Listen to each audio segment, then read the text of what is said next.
Hey, what's up you guys? It's your favourite scabbing, balding girl of YouTube, Mel Quinn. Hey! Sorry, it's been kind of a while. I'm trying to figure out what direction I want to go with this channel, with all 500 of the subscribers. But primarily, I would like to do more leisurely things like movie reviews, TV show reviews, and even game reviews when I figure out how to get content for games. Because as much as I love music, it's not my whole personality, but I will be posting music-related content on here, like the major stuff such as music videos and full mixes. But if you do like my music and want to see like quick covers, anything like that, or just, you know, live stuff, feel free to subscribe to my second channel, which is Mel Quinn Music. Simple, right? Okay, so on with today's review.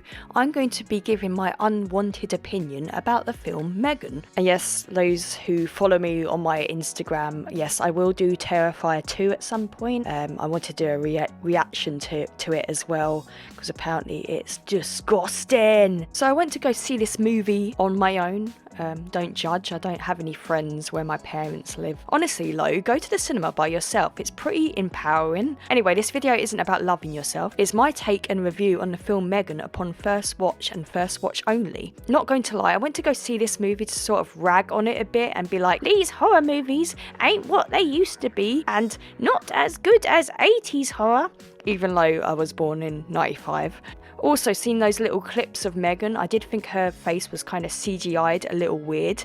I don't know if that was just me, but I really liked it and really enjoyed it. Don't get me wrong, it wasn't groundbreaking, but it went down pretty smoothly. There was no boring bits, it had good pacing. Now, did I find it scary?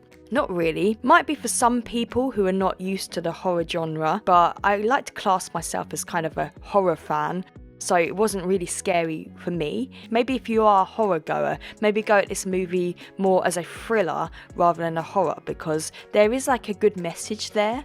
So to give a basic plot, I'm not going to go into the whole storyline, but our main protagonist is a young girl named Katie, whose parents tragically die in a car accident, snow car accident thing at the beginning, leaving Katie in the care of her aunt Gemma, our other main protagonist. Gemma works at a toy firm and is currently working and slightly failing at her latest invention, which is a toy artificial intelligence robot thing. Gemma is under pressure to get this invention done, in which she eventually does. It's M3GAN, Model 3 Generative Android nonsense. I don't know what the N is for. An almost AI, lifelike protector, friend, playmate doll, I guess, designed to keep kids entertained and in line. But what happens when a grieving Katie finds an attachment to this doll, and the doll is still actively learning the environment around her, slowly getting more ruthless at protecting Katie and herself? Tell you what happens, not good things. That happen. Anyway, I'm going to keep this video rather spoiler free, but there might be some slight spoilers. I don't think it's going to ruin the movie if you haven't seen it yet. Now, I'll start off with the things I quite liked about the movie. As I slated at the beginning, I was pleasantly surprised at the pacing and the flow of this movie. M3GAN is quite a badass character.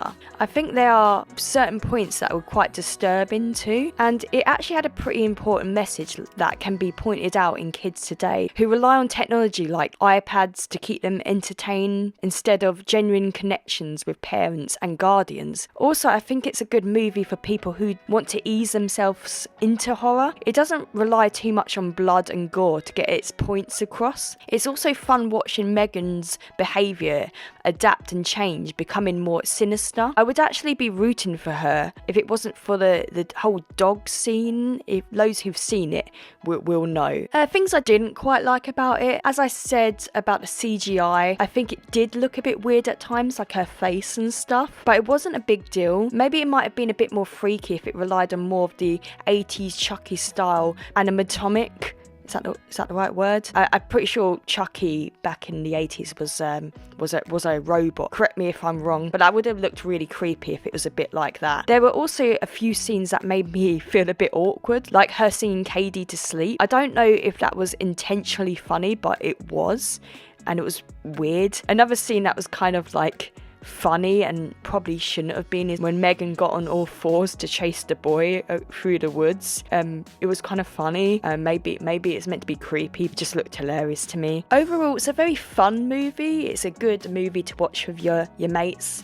Clearly not me, because I don't have any mates, because I went to see this movie on my own. But yeah, I definitely recommend it. It's better than the movies that come out these days, which is just sort of paranormal stuff and devil possession stuff that comes out these days. I feel like we've been missing a good scary doll movie. So yeah, for sure, definitely go see it if you haven't already. So I give this movie a 7.5 out of 10, which means it is Quinn approved, and that is all that matters. Anyway, if you want to see more reviews, if you subscribe, I'll probably want to put more out, and it'll probably give me the confidence to put more out. And if you didn't like it, just shut up. If you did like it, let me know. Cheers. Anyway, bye, and yeah, subscribe. Bye. You left me in such a state